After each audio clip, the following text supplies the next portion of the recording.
বিজেপির মিছিলে পুলিশের বাধা নিউটাউনে নরনপুর বটতলার ঘটনা। অনুমতি নেই তাই মিছিল করা যাবে না দাবি পুলিশের। এরপরেই বিজেপি কর্মীদের সঙ্গে পুলিশের বাগবিতণ্ডা শুরু হয়।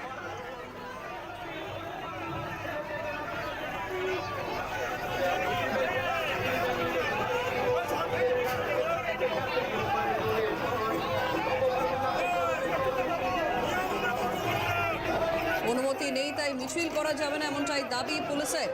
এবং তারপরেই পুলিশের সঙ্গে বচসা।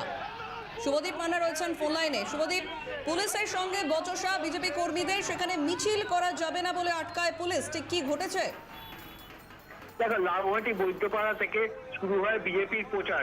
এই মিছিলে অংশগ্রহণ করেছিল রাজারহাট নিউটাউনের প্রার্থী পীযূষ কানোডিয়া এবং বিজেপির কর্মীরা।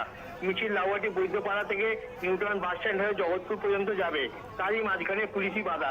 নারায়ণপুর বটতলার কাছে বিজেপির মিছিল আসতেই পুলিশ বাধা দেয়, বলে অনুমতি নেই তাই মিছিল করা যাবে না। এরপর বিজেপি কর্মীদের সঙ্গে পুলিশের বাক্য বিনিময় চরম পর্যায়ে পৌঁছায় এবং গন্ডগোল শুরু হয়। যদিও বা এই মুহূর্তে গন্ডগোল থেমে গিয়েছে। যেটুকুনি জানা যাচ্ছে টিএমসির একটি মিছিল ছিল এই পথেই, এবং টিএমসির মিছিলটাকে বার করার জন্যই কিন্তু পুলিশ বাধা দিয়েছিল, কিন্তু সেই মুহূর্তে হয়নি। কিন্তু পীযূষ কানোডিয়া অর্থাৎ রাজারহাট নিউটাউনের প্রার্থী পীযূষ কানোডিয়া নিজে দাঁড়িয়ে থেকে কিন্তু টিএমসি মিছিলটাকে সাহায্য করে এবং টিএমসি মিছিলটাকে বার করে দিতে সক্ষম হয়। এই মুহূর্তে কিন্তু মিছিল এখনো পর্যন্ত জগৎপুরের দিকে এগোচ্ছে।